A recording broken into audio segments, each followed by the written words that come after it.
Warning, this podcast contains spoilers.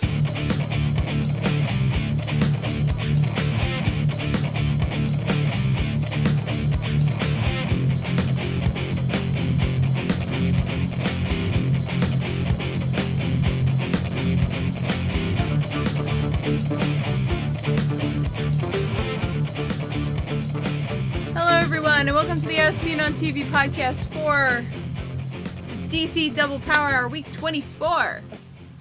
Arrow, Flash, and Supergirl. I'm your host, Cleo. With me, I have Nikki and Rachel. Hello. Hey. What's up? Hello. I have music going on in the background, so I'm like going, I just sorry. Trying to get myself in a better mood. Anyways. Yeah. Honestly, this was a good batch of episodes this week. I really did. Well, I mean, what? On Arrow, we only have 3 more episodes. Yeah, that's true. I believe the Flash is also 3 more, yeah. Yeah. And then we'll finish out the year with Supergirl for the next couple weeks. Oh. Yeah, they're ramping things up in Arrow, actually, so, you know. Whatever we want to start with, I can start with that. I don't care. Did you only watch Arrow this week? Yes, I did. I've been. Maybe we'll save that for mid or last. Yeah, we'll do the mid just so you know. Yeah. You're not sitting for the entire rest of the episode with nothing to talk about. Fine. We can start with Flash, I think. Okay. Yeah. Good. All right. What we feared happened. I didn't think they would do it. Cisco and Gypsy. 'Cause to me, that was an easy fix. To me, it was like, you live in one Earth and you breach to work. He didn't want to do that. No, I was talking about Gypsy come live on Earth 1. Oh. She breaches to work. That's true. She could have done it. She could have made the sacrifices rather than him. Yeah, and I think... Yeah, because he didn't want her to give up her job. He just wanted to be with her. And after the episode, thinking about it, maybe she didn't want things to change, and when you're not on the same page like that, it's hard to stay together. Yeah. And well, it's just really sad. I mean, they have so many ways to make it it's a typical long distance relationship. Yeah. Because you're not around each other often. You're not kind of like feeling the same vibes. That was terrible. I'm sorry. You're not feeling the same feelings because you're not near each other all the time. You're not like playing off each other's energy and stuff like that. So there's no way to possibly. There is ways to be on the same page, but it's really, really, really hard. Yeah. I know this. I've experienced this. You have. It's really hard. It's not an easy feat, and I guess just because they both have their pre-existing priorities, they just couldn't meld them properly. I guess I don't know how to explain it, but it really was. Gypsy came out and said she didn't want things to change. Yeah, she was fine with it. But Cisco wasn't, so. Yeah, so they're definitely not on the same page. No. And if one of them is not ready to take the step, just sucks. Cisco's sad and I'm sad. It's not okay. Well, Cisco's everybody's nice-haired baby. Yeah. Thank you.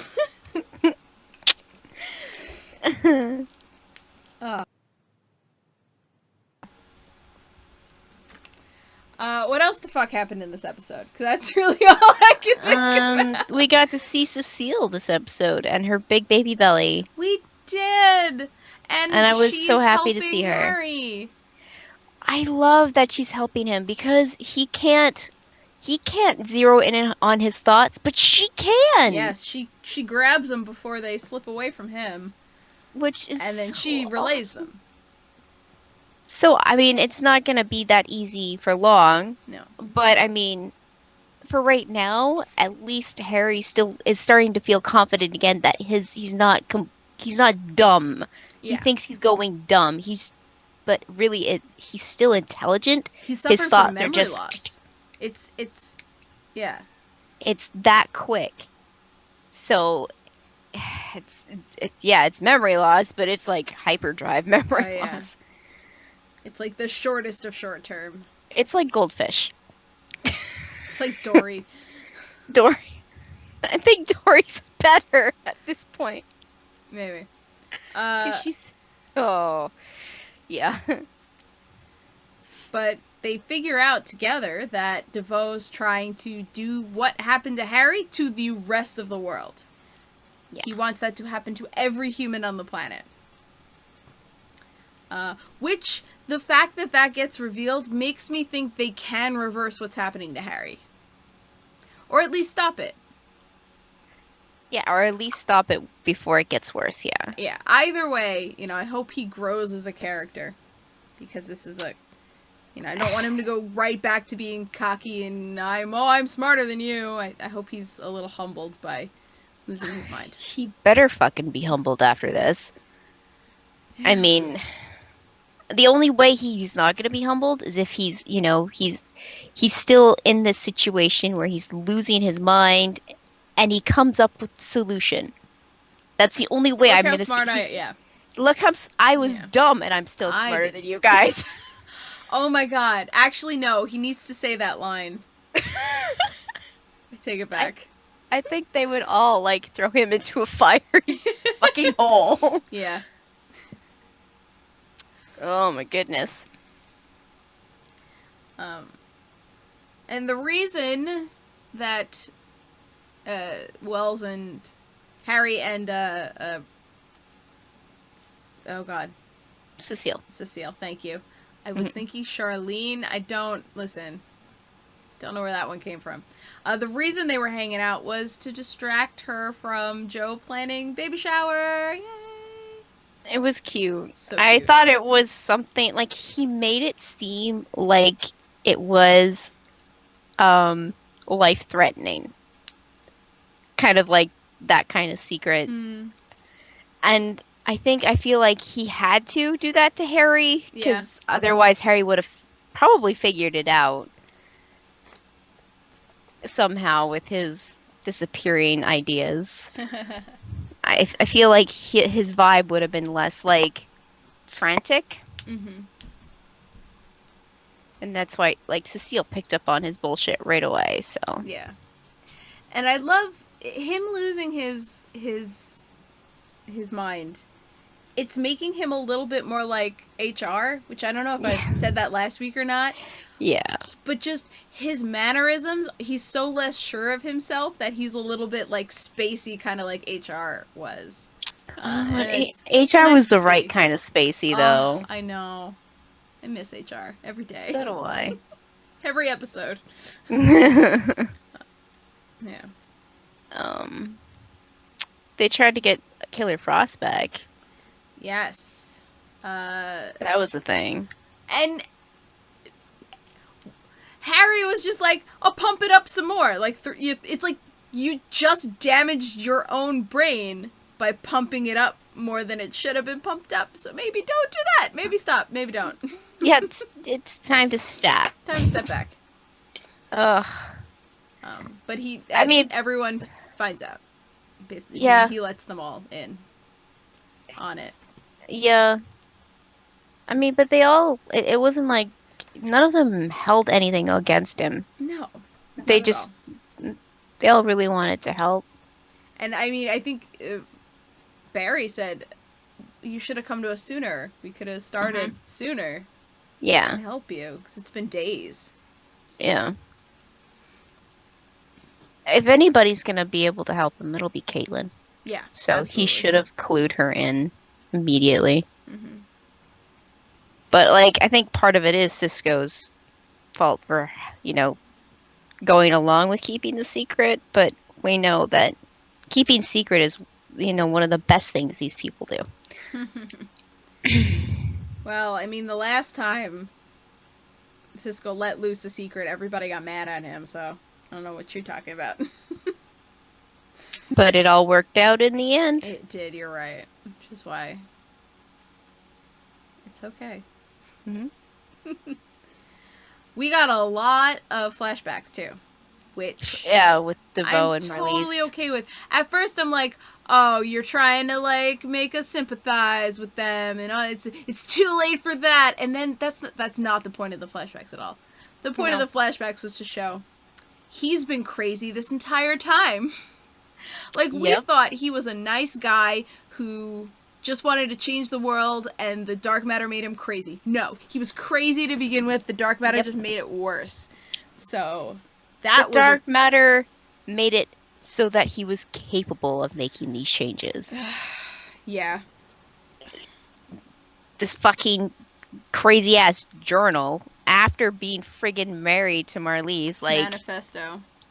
Oh my god. Yeah, not good. Not cool. No. And it's so funny, because his whole thing is, technology is a cancer that is making people kill each other. And I swear to God, slammed my hand down on the table and just said, fuck it, cavemen were killing each other with rocks. Dude, technology is not what's wrong with humanity. I mean... Barking up the wrong tree. He's sitting there going, technology, technology, technology. He's got his chair. He's got big-ass fucking computers. He has a fucking android samurai. Or robot. And he's like, oh, technology kills things. Well, yeah, Yeah, look at you, asshole. Yeah. Like, and seriously. The absolute best thing out of those two characters this episode... Because I always had a problem with them saying, no, I'm nothing without you. Because I think that kind of sentiment is really bullshit. Like, if you think you're nothing without your partner, that's on you. Like, you gotta look inside yourself, dude. I loved, she's in his chair, and as she's leaving, she's like, you're nothing without me. And I, like, stood up and applauded. I'm like, yes, bitch. Oh, yeah. That was... And she looked badass when doing it, too. Oh, I was really, really proud of her in that moment. I know. He's been doing shit to her this last half of the season. He's been drugging her. He's been manipulating her with his mind. Her wrist. He's just right out fucking beating the shit out of her right now. Yeah. And she's like, I ain't standing for this crap. Last straw. Yep. Nothing without me. Burn in hell. I love it. It's great. Yep. Good for her. Oh yeah, definitely. I liked how fiery she was in the flashbacks though. Like when they first met. Yeah. It was like a debate or it was some sort of lecture, right? Yeah, it was like I've seen those before. It's like a panel lecture almost, where there's a bunch of different experts or whatever, and they're talking about something, whatever. But he disagrees with her, which is fine to do in those kinds of things, because you want people of differing opinions. And I love her comment later. It was like, you so rudely disagreed with my opinion. But yeah, no, she stood her ground. It's funny to see her go from that to where she was a few episodes ago, where she was just trying to get his approval left, right, and center. Yeah. And then back to badass. It's that, roller coaster that, we expect from character growth. And now, I mean, for a while I was thinking, okay, maybe she's gonna flip. Maybe she'll go help Team Flash. Now, I don't know what she's gonna do. She's like a wild card now. Because she just basically said, fuck this shit, I'm out. And left. And this is his weakness. Fucking emotions playing against his plans. He went and fucking made her mad. Yeah, he doesn't get it. Nope. So, I don't know. I'm kind of on the fence with you. I don't know if she's gonna go help Team Flash, because I feel like he could predict that. Yeah. He couldn't predict the instance where she was going to just leave, peace out on him. Yeah. But after that, yeah, he'd be able to be like, yeah, she's going to help Team Flash. But I feel like if she stays pissed enough, he won't be able to track any of her movements. Yeah. Like, maybe she'll go get fucking Grodd, and we'll actually get something out of that. Yeah. Still pissed. Aw, sorry. No, but... And I think she knows this, because she's the one who pointed it out. She's like, you can't predict emotion. Yep. And I really think she's smart enough to know that she has to act out of emotion now. She can't do anything that's going to be logical. Yep.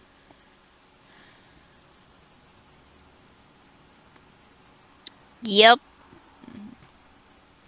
What else happened this episode?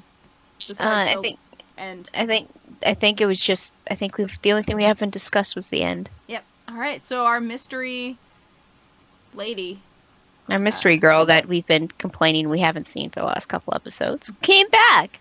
Yes, leaves a present, a birthday present. No, a baby shower present for Cecile, and dips. She says something about time being precious and presents the only time we've got, or something like that. Yep, yep. And we see she is a speedster. Yes. And there's something peculiar about her lightning. What was peculiar about it? It's purple and yellow. It's a combo? It is a combo colors.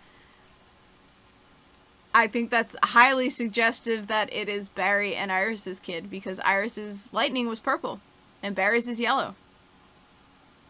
I got chills. I actually got chills. Because I didn't really notice the color. I just kind of like, oh, she zipped away. Woohoo, yay. And I didn't, somebody. But I read an article about theories, and I saw the lightning again. I was like, oh. Oh. The lightning on its own is evidence enough, I think, for me. Now, has DeVoe predicted her? I don't know. She's not been a player yet. She's just been sipping in and out. Mm-hmm. So I don't know. It is interesting, because really she was just some girl that was writing down the same crazy junk that Barry was in the very beginning. Just happened to be at Jitters a lot.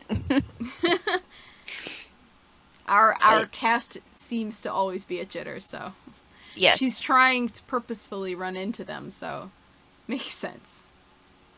Like Gypsy was at Jitters. Yeah. This episode. Oh my god, she was doing shots of espresso like one would do shots of alcohol, and it was so funny. Can't somebody caffeinate peace? And I was like, that's a weird thing to do, and then I remembered she's from an Earth that does not have coffee, so... Mm-hmm. Yep. Chug that shit.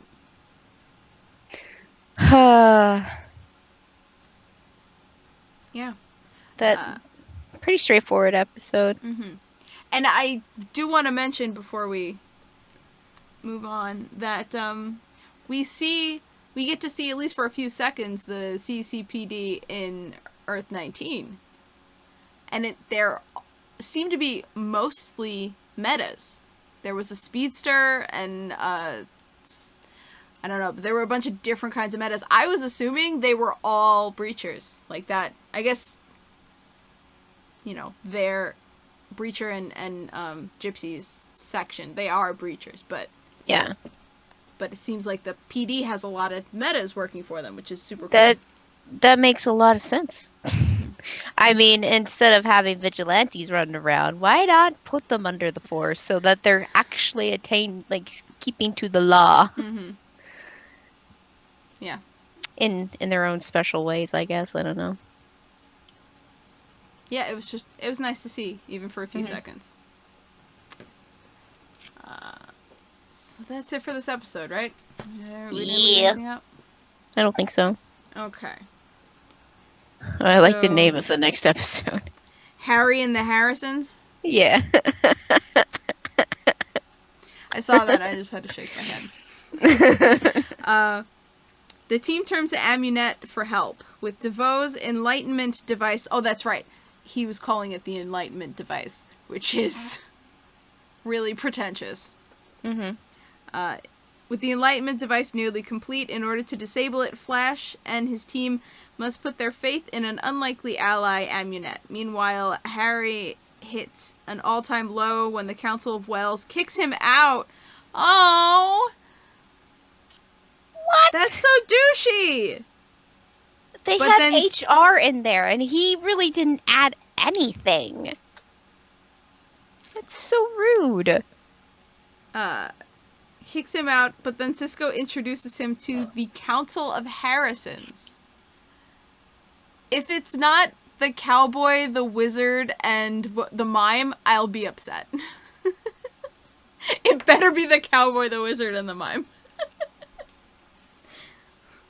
Harrison the Grey. Huh. Yeah. That'd be interesting. To me, it sounds It's gonna like... be a funny episode. Yeah. To me, it sounds like the Reject Council of Wells. Which is very funny. Yep. So that's the Flash. Yes. Rachel, are you ready to talk about Arrow? Sure. Let's talk about all the crap that went down. There was a lot. Shit, yeah, there was. I did watch it again. Did you? There's 3 more episodes. I'm gonna stick to it. Okay. You won't be alone. That makes it easy. I was gonna say that makes it easier on me. Yeah. But yeah, no. When we start off with being in Russia. Yeah. Someone we haven't visited in a long time. And Ollie's there, takes down this guy. I can't remember the name they gave him, but basically it's a name he had when he was in Russia. Oh, yeah. Because he was a captain or something. And it totally kept calling him that this episode. Yeah. Right? Yeah. I forgot. I tried to remember, but I forgot. Yeah, I can't remember that. Well, I'm not Russian, so even if I remember it, I couldn't write it down. But yeah, we start off there, and he delivers this guy to this, like, basically the Russian mob, a Bravda guy. I couldn't figure out why, and he told him I was like, okay, this has something to do with him, totally, obviously. He throws a knife at Ollie and says, take him this, he'll understand. He's like, okay. Yeah. What the fuck's going on? Well, it's like the flag that he can come back, right? Yeah. That he can come back to Russia. Well, I mean, we'll do the Anatoly stuff, and then we'll do it because it skips around a lot. Yeah, it's you can kind of separate this into 3 different sections. This episode. Wow, a lot really did happen this episode. Yes. Okay. Well, then we see Anatoly and his thugs, and they're at, like, this apartment. Wherever. It looks like an apartment, kind of a studio apartment or something. Mm-hmm. And, all of a sudden he's getting the beer. They're talking about beer. Yeah. All of a sudden, it's everything a real goes American quiet. game. We need real American beer. Everything goes quiet. And when Anatoly's going to get beer, and he's just like, he knows exactly who it is. It's Ollie. Yeah. Oh, he actually did tranquilizer darts to his guys. I was like, did he kill them or did he just drug them? Yeah, and we find out later that it was tranquilizer darts. Yeah. I'm surprised he was able to get all of them without them making a single sound. He's good. Well, come to find out, what he was doing in Russia was he was paying Anatoly's debt, since he got kicked out of the brothel because of Ollie. So Ollie was paying back the debts. Mm-hmm. But then come to find out that Anatoly was in contact with this guy already, but he didn't know that Ollie was paying off his debts. Yeah. And they actually did bring up a good point, though. He was like, because Ollie was like, I thought this is what you wanted. I thought you wanted to go back home, be part of the brothel. He was like, yeah, they were my brothers. And then I make one mistake, or something happens, and all of a sudden I'm left to fly in the wind, basically. So he's really jaded about that. How these people would call themselves his brothers and think they have his back, but the moment something goes wrong, they turn on him. Yeah. So, I mean, and all he's trying to talk to him about Diaz is basically say, you know, shit, this, you know, it isn't going to go the way you think it is. Basically. Mm-hmm. And then he, and then he tases Ollie. Yeah, and then chains him up. Not just handcuffs, he chains him up. Like thick chains. And like, and Ollie's like, really? You know, the handcuffs would have been enough. He's like, no, you dislocate your thumbs and get away. He's like, I know your tricks. And he's literally done that before. So, yeah. Yeah. But yeah, he just like, he's talking to Anatoly and he's just like, it's like he understands where he's coming from, but he also knows that it's not going to go the way that he's planned. And he basically tells me, once you outlive your usefulness, Diaz is going to cut you out and, you know, he's just going to leave you. Mm-hmm. So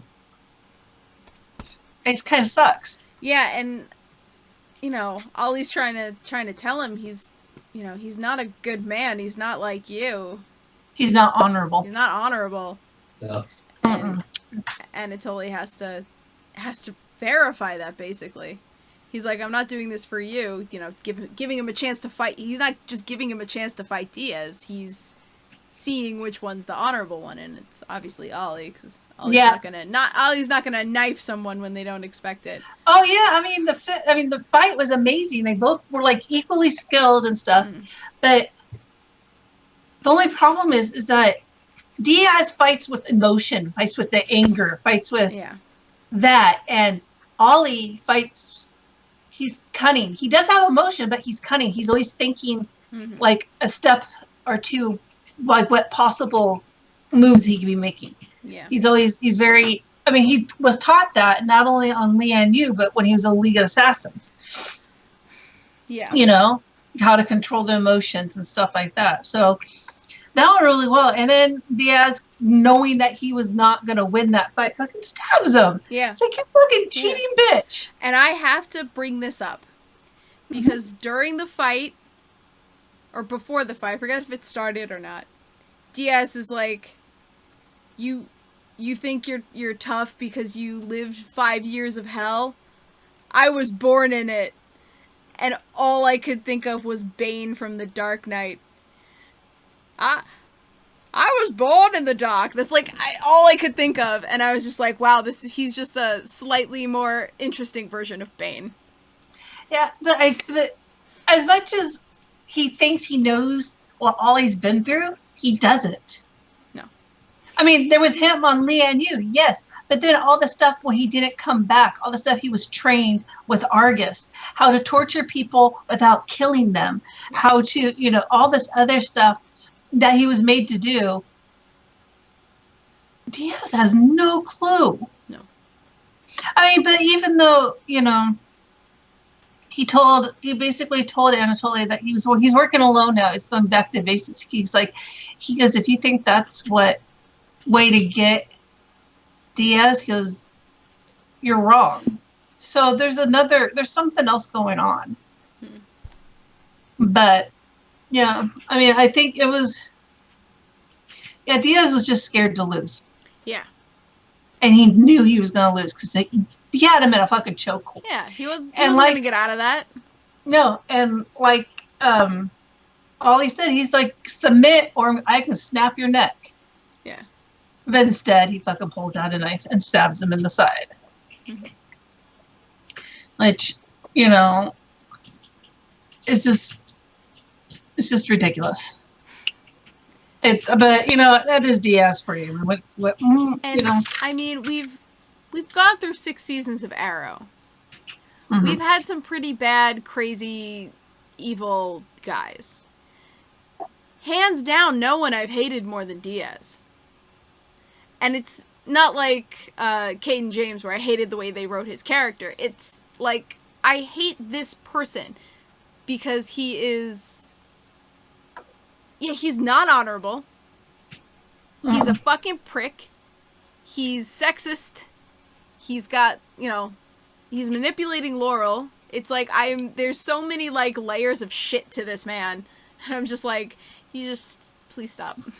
Oh, I mean, and then it ties into the Laurel thing. I mean, she even, when she was talking to Lance or Quentin about it, she was just like, I've been with hateful men that had hate and, all this stuff, but he doesn't have any of that in that. He's even barely a person. Yeah. So, this is scaring her. And this isn't even like, our Laurel. This is Black Siren Laurel who kills people. Yeah. He is scaring her. There were so many times in this episode where I was like, you could just grab him by the shoulders and scream really loud, and then his head would explode, and this would all be over. Right. Yeah. But, we did find out some things. Like, we found out who the lady in the quadrant is. Found out her name was Lydia. Was it Casamento? Oh, I must have missed that. Yeah, her name is Lydia Casamento. Mm-hmm. She took over her family business and now is a gun runner.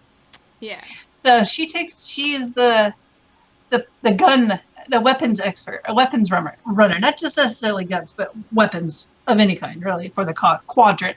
So I'm guessing if she's the weapons runner, one of the other, the other three, he's probably going to be the drug runner, if I had to guess. Yeah. Diaz is. And the other two are going to have probably something to do with money or politics. Yeah, that makes sense.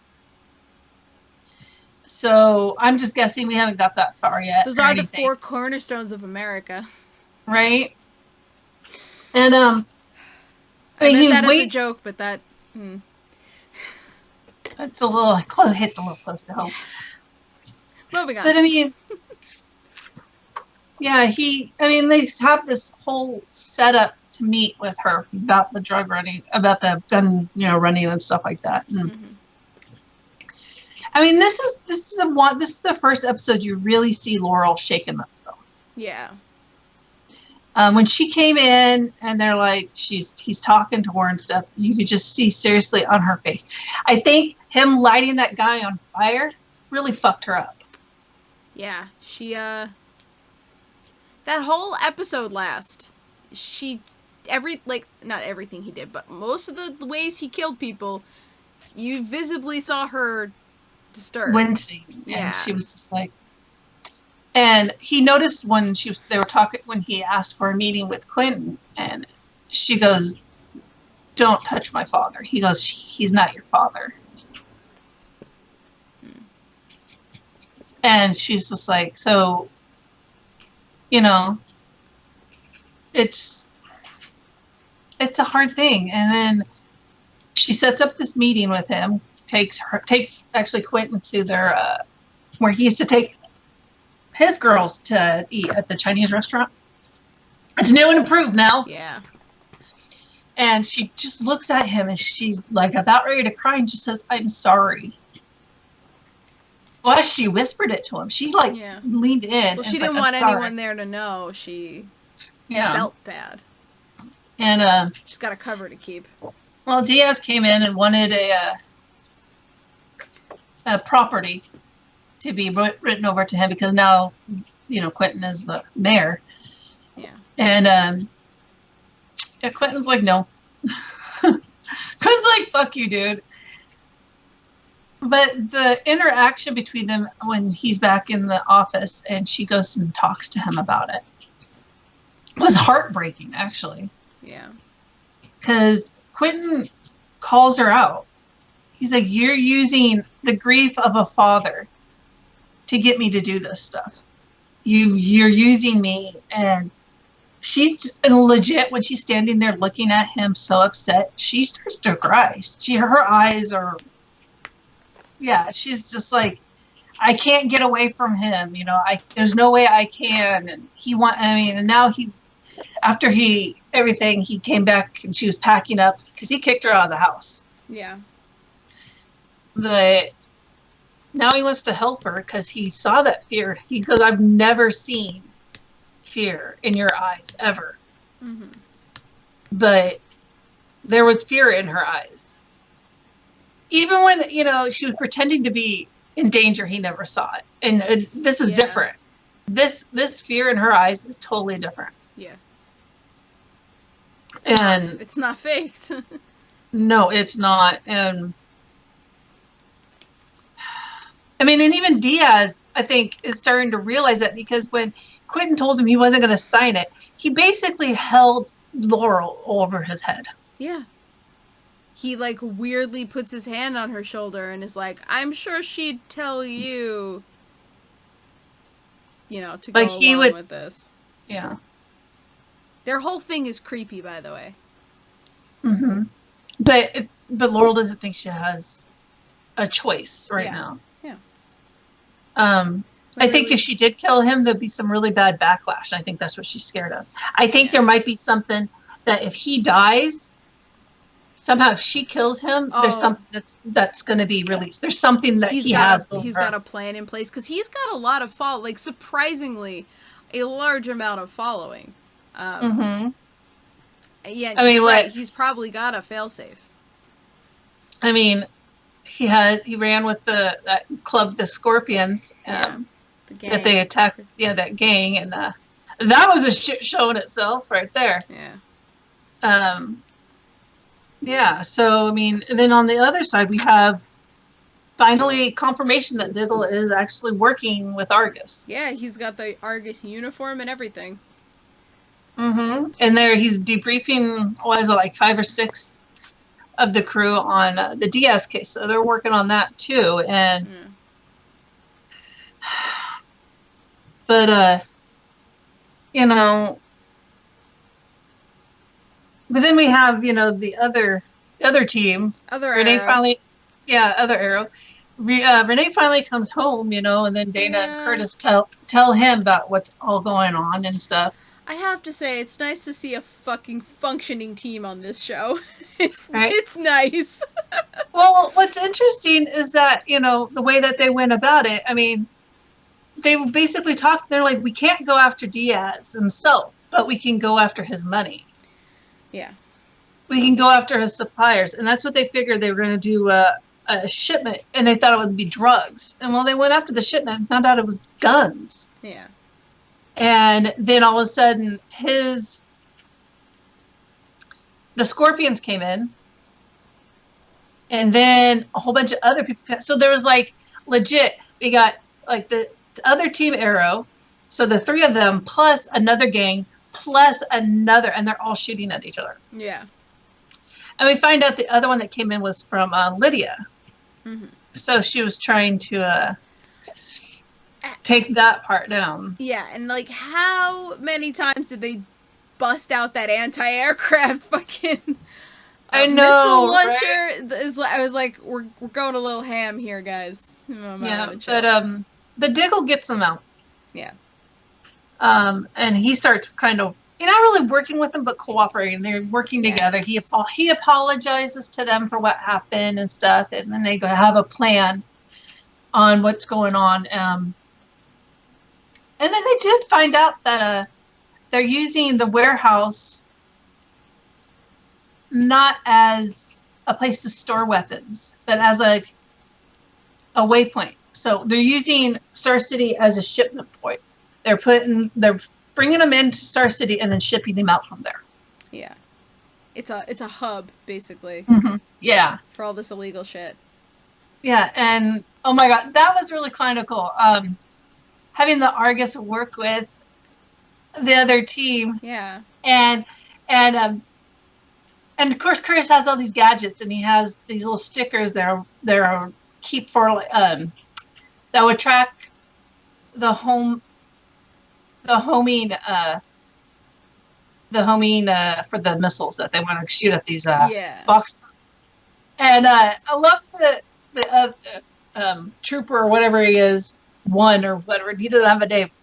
It's like, well, are you sure you don't want us to, do this? He's like, he basically brings up his Olympian, Olympian, was it? I got this. Discus or shot, or, one of the throwing sports. Yeah, and, and the decathlon or something like that. So it's like, I think I think I can do it. I got And it. He was like all about that shit. Mm-hmm. He was slapping those all over. But that was kind of interesting. That was actually really, really, really interesting. Yeah. And I do like that, they didn't get away kind of thing. Usually it's like, oh, one truck gets away or something. No, none of the trucks got away. No, they got them all. They got them all. And I like the cooperation between Diggle and not Arrow team. Mm-hmm. Because they're like, oh, Diggle, come join the team. It's like, I don't have to, guys. I got this job. We're going to see this through. I will work with you because you will need my help. And I might need yours. So. And honestly, he seems suited for the job he has at Argus. Yes. I'm excited. Yeah. It's really interesting. Yeah. So those are the basic. That's basically what happened. And at the end. Oh, the end. Somebody's on trial. No bail. No bail. They bring in Ollie in front of Laurel, and the cops are there. Arrest him. He's arrested now. He has no bail. He's getting arrested and being charged with being the Arrow and being a vigilante and all the other shit. Yep. And that's how they leave it. Yep. So trials next episode. It's about Dan time. Something. I mean, yeah. Do you have the synopsis for next episode? Do you want me to do it? I do have one. It's actually really short. I don't know if yours might be different than mine. No, you have one. I don't know. Mine's really short. I mean, like, really short. I feel like that's going to be... that's going to be the issue with synopsises in the next couple weeks for some of the shows. Yeah, because we're getting to the end. The wire for some of them. Yeah, mine just says, Oliver deals with an ever-mounting pressure as he begins to wonder whether or not he will lose all that he has battled to save in Star City. While this happens, a familiar face returns. Yeah, that's in different words, but same principle. That's what I got too. Yes, very, very small. I'm not gonna say who the familiar face is, unless it's in the promo. They fucking spoil it. But if you don't want to know, I won't say it. Yeah, it doesn't really matter. I haven't watched the promo, so whatever. I'll find out. Yes, you'll find out. I won't spoil it for you because it's kind of like what the fuck? Oh, what the fuck? Oh, what the fuck? I'm wondering how they're gonna explain this one. Let's just leave it at that. Okay. Red Bandit did say in chat that Paul Blackthorne is leaving Arrow. Yes, that's Quentin. I actually, it is. Yeah, I know it's Quentin. I actually came across that article earlier today. So, I read something about Arrow. I saw the article and I was like, you know what? I'm not gonna read it. I mean, for me, it doesn't really matter. End, so yeah, might as well just wait it out. I kind of wanted to mention it when you guys were talking about Quentin, like, possibly dying. I was like, well, there's a thing, and it's gonna happen. It's, the actor's moving on. Yeah. So. Speaking of moving on. Supergirl. I have to say, I fucking love this episode. How do you feel, Nikki? I love this episode. I don't know, to be honest.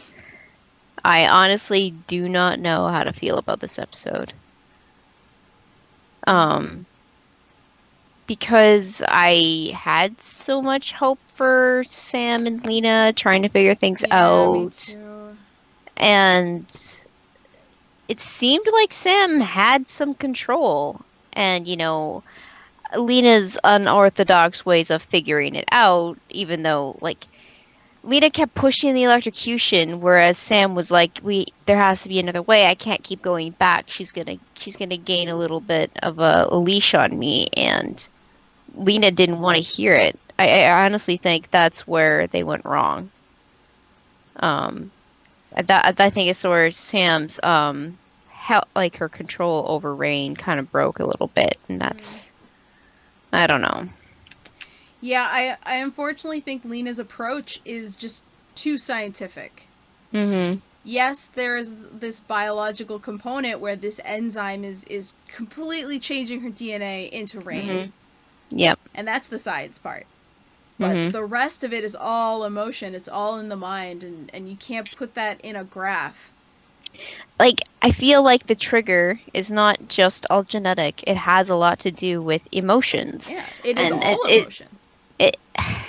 Because, I mean, fear, anger, that's how we've seen Rain come out in the past. Yeah.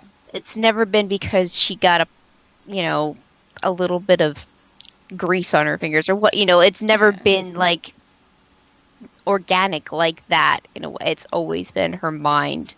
So I don't think Lena was making that connection. Yeah, no, I don't think so, because she's got her computers, she's got her science, and it's all numbers right now for her. Yeah. And she's trying too hard to quantify this very... We don't even know, really. And I was so sad to see Julia. Because she was the most, stable out of them all. And we were like, maybe she can hold out all by herself. No, she didn't. She didn't. Purity came through, and she's back. I liked Julia. I really did. You're talking in past tense, but I have hope. I have hope she can come back. I have hope that they all can come back. Unlike Imra, fuck her. No. This is one part. Yes, no, I did not agree with what Imra was doing, but in the end, like, she didn't hold on to her stubbornness. She sort of let go and said, "Supergirl, I'm sorry. I should not have done this. Should not have pushed you like that." Yeah. So. No, like, in terms of dumb things that dumb people have done on these dumb shows, this is slow on the scale. I mean, lowish. It was because she was being such a hypocrite. Yeah, I mean. And I kind of have an issue with hypocrites when it's that obvious. And she was denying it around every fucking corner, and like it was just like Monel called her out, and she was just like, I'm gonna be a bad wife now and stomp away because you're right and I'm wrong, and I have nothing to say. Like, it was.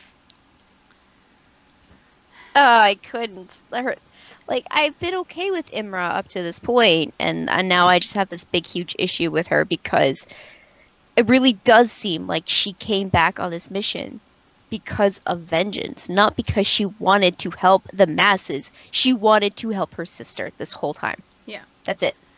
I mean, I think that's the reason why she's been so headstrong about a lot of things. But I really believe she wanted to save the fucking world, because there's no way you live through this crazy apocalypse with everyone dying around you and not want to stop that. Yes, of course, the big catalyst was her sister, but I believe.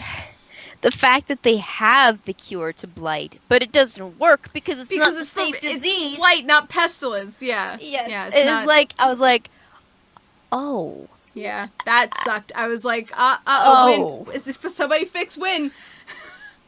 Win is gonna fucking die. You guys need to get your asses in here. And I just spoke about this last week, but the like man tears in this episode were real, and I appreciate it and I love it, and James and Win's friendship is just amazing, and it's so touching, and Win's got aspirations and ambitions now, and I'm like, oh, Win, I love you. My baby's all grown up.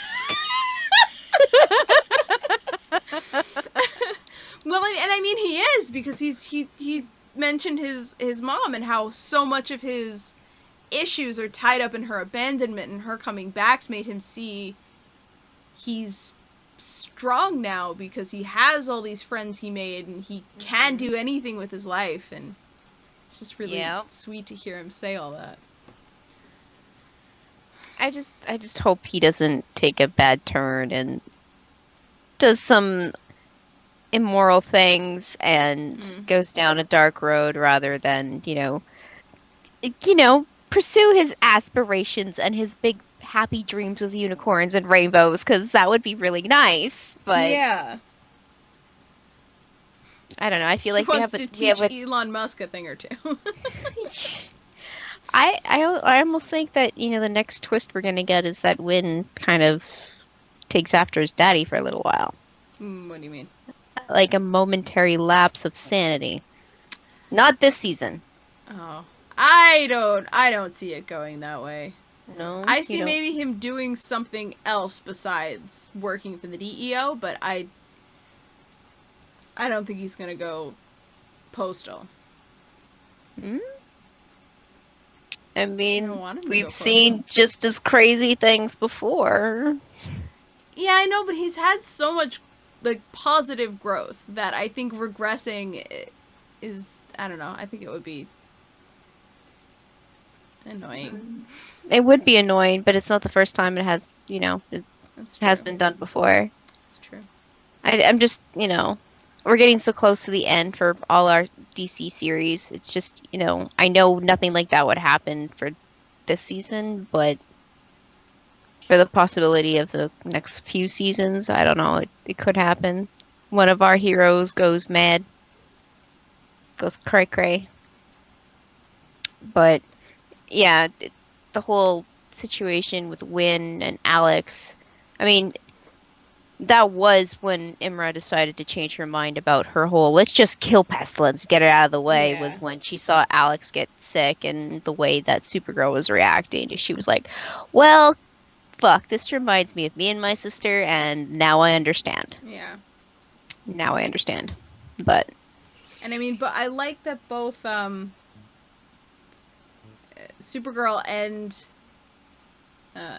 Mon-El were like, you don't just cherry pick your ideals, you either have them or you don't. Mm-hmm. And you're right, that did not click until she saw Alex. Mm-hmm.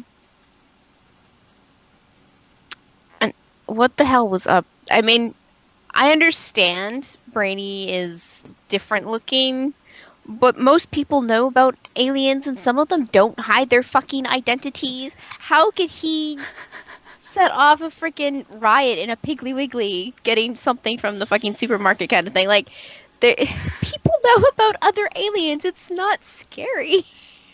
No, but I'm sure, I don't know.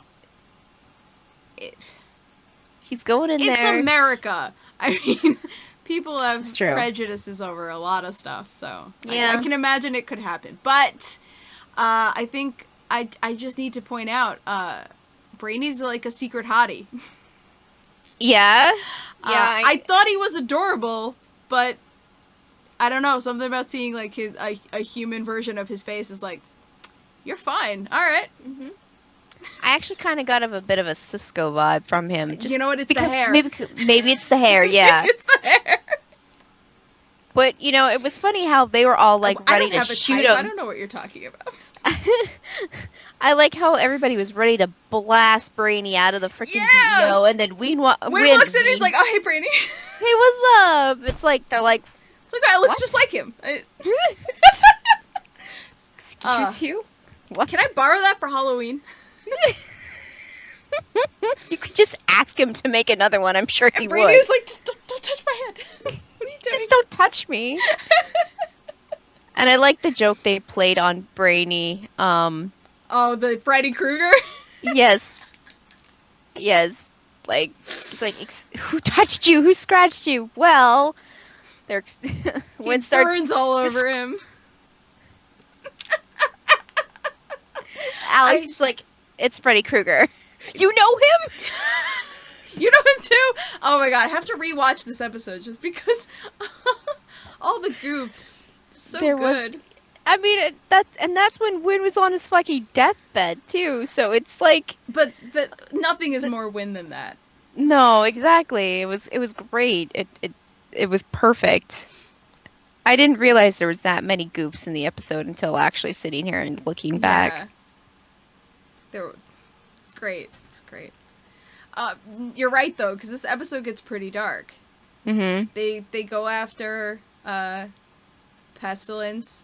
She's a doctor. A doctor. A doctor, which makes sense, you know. Mm-hmm. Pestilence would want her alter ego to be a doctor. That makes sense. Mm-hmm. But the doctor wants the same thing that Pestilence wants. Yeah, that was screwed up. Yeah, I was like, you're fucked.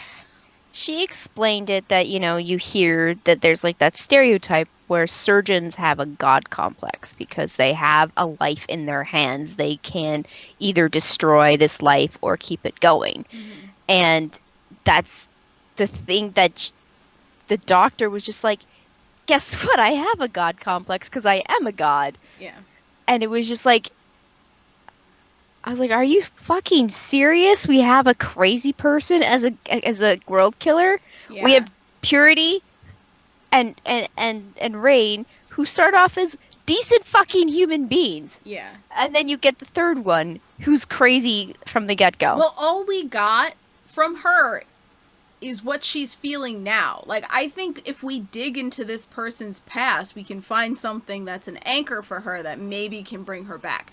But Pestilence is going to be the hardest nut to crack. And that's why I think in the future, Blight is the problem. Mm-hmm. Because I think the timeline as it is now, Supergirl is able to stop Purity and Rain. Mm-hmm. But she's unable to stop Pestilence because there is a lack of humanity to grasp onto there. Yep. And that's going to be the trick. Like, I'm very confident they're going to be able to get through to Rain and, well, to Sam and Julia. I mean, I think it's going to come down to whatever knowledge they have on. It's going to be more of a scientific thing than an emotional thing with Pestilence. It's kind of like the opposite of Purity and Rain. Exactly, yeah. Yeah, it's going to be like, I know they shot her with whatever serum they did this episode. It had some sort of effect. But I think they're going to have to do something similar to that in order to just nullify her. Hmm. Just make her human. Like, take away her powers, just like... And then lock up the human, because she's crazy. Yep. Suspend her license to practice medicine forever. Until one time they're in dire straits, and Alex and the team is just, you know, they need somebody, and she's the only one with the knowledge to help them, and then they break her out, and she helps, but then she hinders them, and it's like, one of those plots. I feel like that would be far down the line.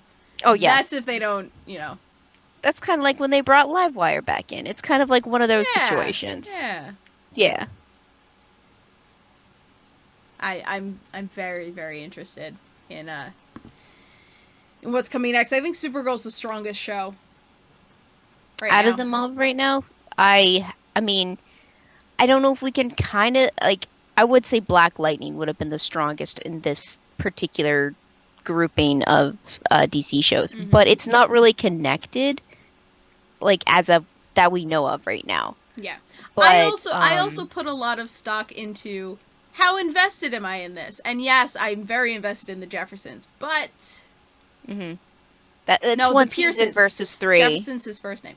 I'm very invested in the Pierces, but yeah, Supergirl's got a little bit more behind it that's pushing mm-hmm. it forward. Yeah. So I'm agree. Just very invested in Supergirl right now. I mean, I started watching. I haven't gone back and watched the first half of the first season of Supergirl. I know I should. But just even starting where I did, I was hooked from the get-go. Yeah. So I do agree that just the amount of time and the amount of connections we've made to these characters over the last couple seasons, Supergirl, I definitely have more connection and, like, investment in, because, to be honest, the Flash is annoying. I gotta hand it to you. I'm zero interest in Arrow. Even though some of the characters are kind of interesting. But and then Legends is just a gong show, and that's why we watch it, because it is literally a gong show. But yeah, Supergirl. It's nice to have a main female kind of solo. She's not solo per se, but she does do a lot of the dirty. She does a lot of the legwork, whereas like in Legends, everything's split. It's very ensemble in Legends. Mm-hmm. Supergirl's definitely in the forefront here. Yeah, she's the forefront, and then she has her support characters. Yeah. Yeah. But they all get to, the sisters, the fucking world killer broads get to leave together. Yeah. God damn it. That's not what we wanted to happen. Opposite of what we wanted. Opposite of what they wanted, too. I mean, fucking Supergirl's, like, probably shitting her pants now. Because if Rain can beat her ass, just imagine if 3 versus 1 kind of, oh boy. I mean, she was also fighting Rain on her own. She's not fighting on her own anymore. The Legion's here to help now. That's true. They're not hanging back like they were. So this is going to be a different playing field. They do have some upper, like, they have more information than they would have, say, if the Legion weren't around. Like, the Legion has come with extra stuff to help the situation. I think that's what's going to help us win in the end, because honestly, I don't think even with Imra, Brainy, and Mon-El, I don't think that's enough to kill. No. Because now they're all together, and they're all stronger because they're together, which is another frightening thing. To watch the 3 of them leave, it's like, oh no. We need to ring up Team Flash, and we need to ring up Superman. We need, like, I keep saying this, like, there's another show where it's just like, you have all of these other things. Kal-El, help? There is all these other things you could call upon to help fight this other evil that is coming. Why don't you do that? Except you're pussyfooting around going, oh no, we need to get this together and this spell and this potion. No, go find the other powerful things to help you fight the thing. Like, call Superman, call Flash, call the Legends, get the help. What is Superman doing? What is he doing? Like, I'm sure he's doing something. Yeah, trying to make babies with every woman he wants. Well, I mean, just Lois. Try to make babies. I don't think he can he? You know what? I don't know. I really don't know. I haven't read any comics where he has a kid, so... You're right. Only time, it's clones. They always clone him. Mm-hmm. It's a thing they like to do. Anyway. Why? I don't know. Little tangent. Yeah. So I guess next episode, right? Sure. Trinity is the name of the episode.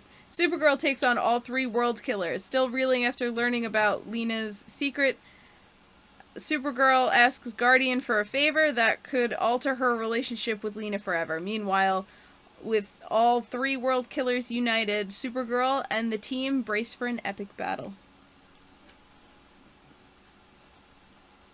Yeah. So she's gonna lose another friend. I mean, Lena wasn't in her... I mean, she had her reasons why she was doing it her way, but, like, I kind of figured that they weren't going to be happy with the way she was treating Sam. Even though Sam was like, keep me in here, keep me safe, keep everybody else safe from me, it's still kind of immoral to imprison and captivate, or, keep a person captive like that, for the better of humanity. I think I don't think that's going to be the particular problem we're going to have. I think the particular problem we're going to have is, why didn't you tell us? We're the DEO. We could have fucking done something. Lena kind of explained that to Sam, because Sam was like, take me to Supergirl, call this. And then Lena's like, no, they'll make you a freaking, pincushion. Yeah. They'll cut you I just up. don't think that excuse is going to fly with Supergirl. No.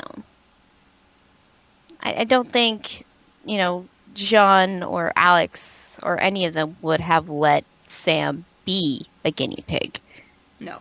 If they went to the DEO. Yeah. So, you're right. It's not going to stand with Supergirl because she knows better, but Lena didn't know better. She was just concerned for her friend's well-being. And very scared. Very scared. So. Yep. We'll see how this Fallout goes. I'm looking forward the most to this one, to Supergirl. I watch it first every time. I actually watch it multiple times out of the ones that we watch. This episode I'm going to watch multiple times because Brainy really stole the show for me. I wasn't expecting Brainy to walk in like that. Right? Yeah, no, me neither. And just, he's kind of like Castiel naive, you know? Like, he doesn't get, like, the social media of short term. Oh my god! Monel's description of social media was my favorite. They share their location with friends, family, and strangers. It is a short-lived phenomenon. And then Brady's just like, yeah, I can see it's stupid. Oh my god. And honestly, it's really funny because I can absolutely see social media not being a thing in the future. Just because the way, like, our privacy's being invaded and all that bullshit, you know, terms of service being, you know, all that bullshit. But I just thought that was so funny. Well, there were the goofs in this episode because there needed to be the goofs. And because the rest of it was heavy. It was, yeah. A lot of people died. A lot of people died. People died? Yeah. I mean, they rushed them to the hospital, but the first people who were infected probably didn't make it. That mayor? Nah, he not mayor no more. No. Just a heads up, guys. I'm sorry. If you were, you know, hoping that he'd be okay and, you know, he'd be a mayor for the town of the cities. I feel like this is the first time we've seen him even, so he's not that important. I think it is the first time we've seen him. He didn't really matter, even though he was the mayor. Yeah, it's fine. Don't worry about it. Alright. We got anything else to say about the shows this week? No. There's just a lot of stuff. Yeah. Alright, Nikki, where can the people find you? On Twitter, at LadyVenom24, LadyVenom24. Rachel, where can they find you? You're muted. Yep. I did that, so I was doing stuff. You can find me here at Twitter at VikingWitch76 and on Twitch at VikingWitch. You can find me at Cleomoto on the socials and and I'm at Cleomoto Crafts on Etsy and on Facebook, where I sell princess crowns and Sailor Scout tiaras, and fucking just check it out. You can find all of us at ASF TV Podcast on Facebook, Twitter, Gmail, Google+, right here on Twitch and on YouTube, where all our videos go after we talk about the things that we talk about. Bye, guys. Bye. Oh my.